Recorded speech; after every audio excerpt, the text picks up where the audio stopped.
Ladies and gentlemen, welcome back to the workshop. It is fantastic to have you here as ever. You'll have seen in the update video that we finally had a resolution on the concrete slab issue, which means that we need to cut out a whole lot of concrete. Obviously, we're not going to be doing that. We're going to have some professionals that are going to be doing that, and then digging down and filling that back in. But before we jump in, I want to thank today's sponsor, which has been Skillshare. It's the online learning community with over 22,000 online courses in everything from videography, business, watercolor, photography, all of that fun stuff. You can learn it on Skillshare, and the first 700 of you, so act fast, first 700 that click the link in the description are going to get 2 months of Skillshare for free. Thank you, Skillshare, for sponsoring the episode. Let's jump back into where we were.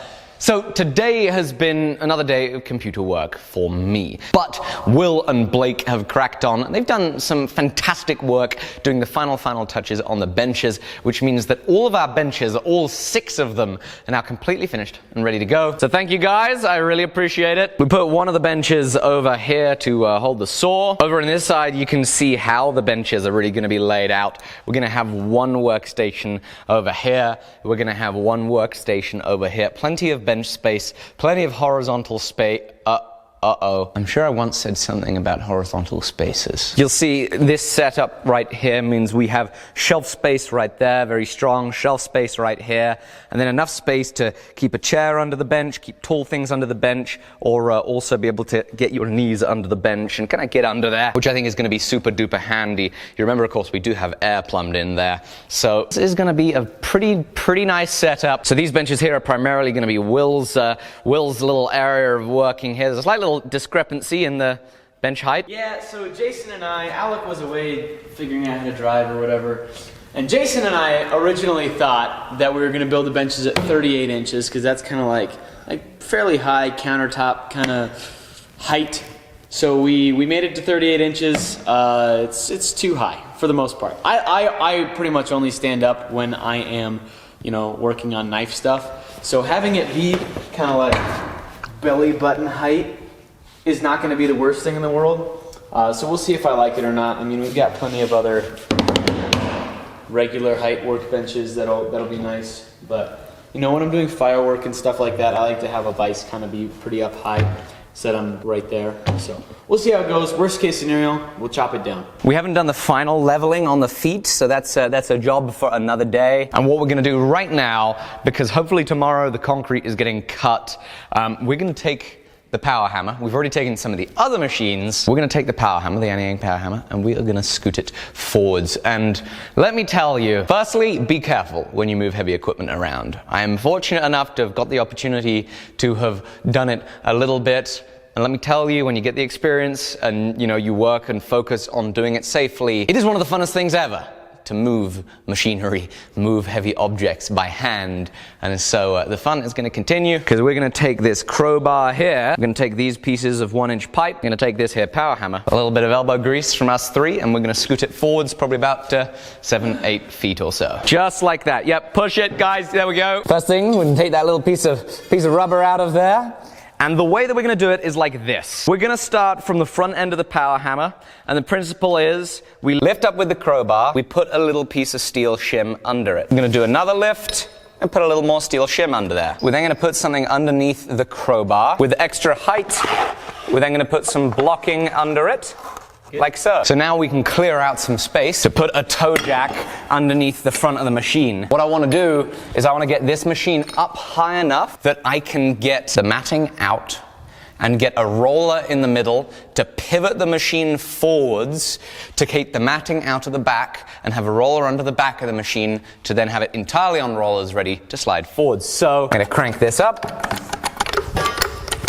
Now, I've come up a little ways. It's always good to think about how we can have a safety in place in case there is a failure somewhere. Now I'm going to keep going up higher. Again, always thinking about what happens if there's a failure. And what we're looking for is to be able to get this bar in under the machine behind the halfway point, so that we can pivot the machine forwards on this once we let the jack down. Well, the mat is duct taped together, but it's still together too tightly to be able to make this work. So we're going to do this. Instead of just rolling the machine straight onto a roller, we're going to need to crowbar it from the back, get the matting out, toe jack it, and then get it onto a roller. So it's down with the jack. We now need to get a crowbar in from this back corner here. Again, we just want to do a little bit by little bit. Yep, we can come down a little bit. I'm going to put that under. Great. So what I can now do straight away, we pull the matting out of there, slide the rollers underneath before we let down the hammer and use that crowbar to gently, slowly roll this thing forwards.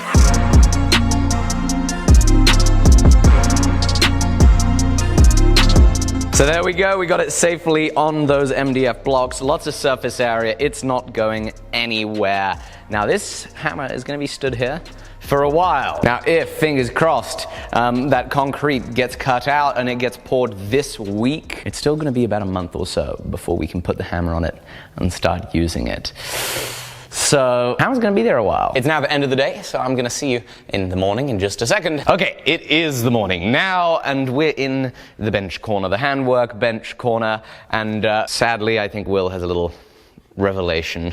So I brought my vise over here, and I was like, well, this is a good height, but really, if I'm gonna mount a big old 100-pound vise like this on a bench, we want it to be the bench that's anchored to the wall. So we're gonna drop that bench down a couple inches to make it a little bit more usable for stuff like this, because when it's on this bench, it's a little bit high, I think, maybe. I guess, unfortunately, it's a little bit of angled grinded time for you, and so it's over to you, Will. Woo! Actually, no, you need to open your Christmas present. Oh, I have a Christmas present? That's right here. I didn't wrap it. Thank you, Will. You're welcome. Merry Christmas, Alec. Merry Christmas to everyone. Is anything going to explode? No. A new concrete slab? No, it's not that. This is a set of shin pads. That's a good one, Will. Thank you. Shin pads for my brand new bed. There you go. That's very thoughtful. That's a good Christmas present right there.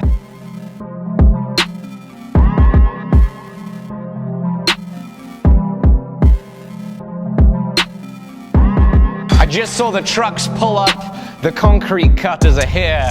You guys ready? Ready. We're gonna have some concrete get cut in just a second.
So this is where the concrete guys got on day one of cutting and digging. They really got at it. It's about 2 feet deep right there at the middle.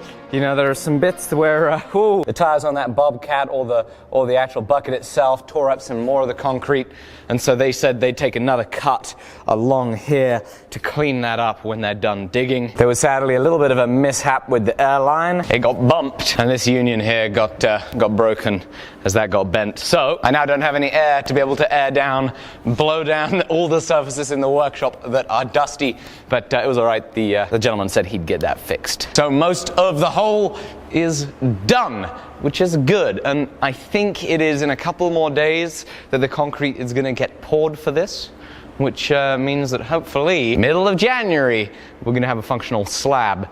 And yeah, I mean, this is just crazy to think that they would put up an industrial building like this and have such a thin slab. I mean, we were breaking that slab with sledgehammers. I mean, it just blows my mind, but it is what it is, and we're gonna have to make do with this. This is obviously gonna be a good solution. We're gonna have 2 feet of concrete across that entire area. I mean, it's gonna work out just fine. So soon, this is gonna be filled with concrete. Now, what I'm gonna do now is I'm gonna make a little trip to the auto parts store, because time for a little fun little story. So this weekend, my friend Blake, Will, and we all went up to this hike, and to get to this hike, you got to drive up like 10 miles of snow-covered, icy roads, and then you have to drive up another couple, 2 or 3 miles of single-track, deep snow roads, you know, and you have just the tracks that somebody's made before you to follow, and it is deep, sinking snow either side. And you know, let me tell you what, for this British city slicker, it is a whole experience, even on a good day. Now, we'd done this before in my truck, and I'd driven it, and you know, and it was whoa, you know, it's a scary thing for me. I'm not used to off-roading, so I'm learning, but you know, we got through fine. And so we're going up, getting ready to go into this path, and just ahead of us we see another truck going up in front, and he's like, the truck is bouncing around, his tires are spinning, you know, and he's making progress, but we're thinking to ourselves, okay, this guy maybe doesn't know what he's doing. We're going to back off. We're going to give him a couple minutes of distance, just so that we can anticipate any potential accidents that are going to happen.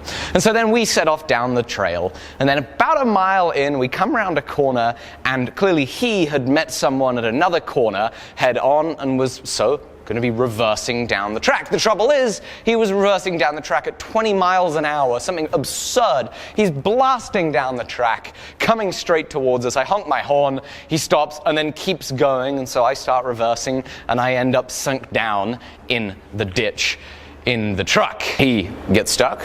I'm stuck. Fortunately, one of the people in the oncoming traffic clearly knew what they were doing, because he came straight out with a tow strap. He pulls the first guy out, and then that guy pulls me out.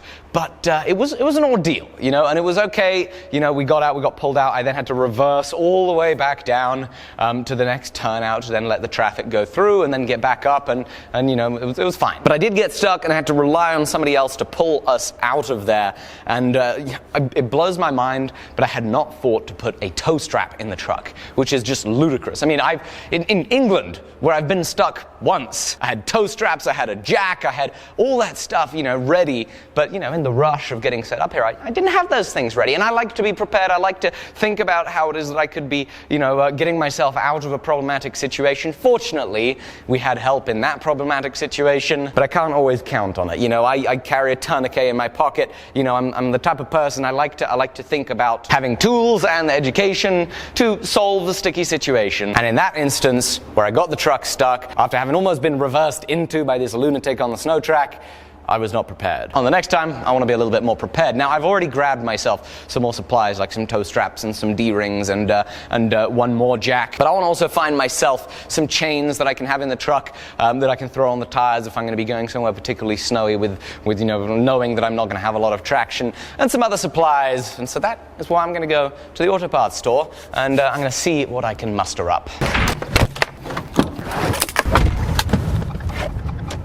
Well, I sure did a bad job of filming a whole lot of that. I did get some good stuff, though.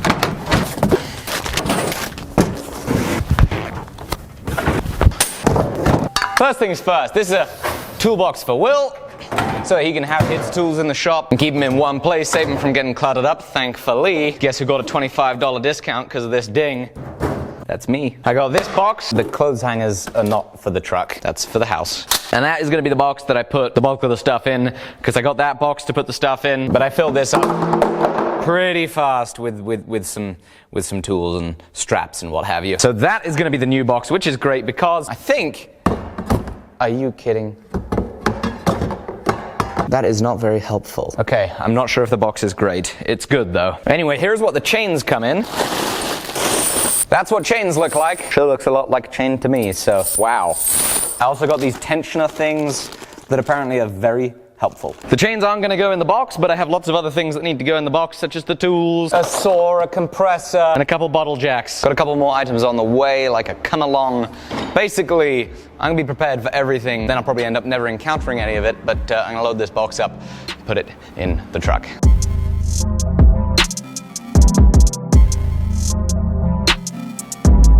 So I've got more stuff that I need to get to continue filling out the things that I want in the truck to be prepared, and I hope that it is only just paranoia and that I never have to use any of this stuff to get out of a sticky situation, but snowy roads, I'm gonna get stuck again. This is all gonna be useful, so I'm pleased that I put that in the truck. I'm super pleased that we've got our workbenches and we have this concrete cut. The concrete guys are coming in the morning to do a little bit more digging and get that all ready for the pour, which is going to happen in a few days. I want to thank you guys for watching this video, and I also want to thank our sponsor, which is Skillshare. It's an online learning community with over 22,000 courses in everything from videography to photography to illustration to drawing and to business. And let me tell you what, Christmas is coming up, and this could be a good last-minute gift idea for someone. Now, the course that I want to recommend today is not about photography or videography like I usually recommend, but it's about the other aspect of all of the stuff that we do,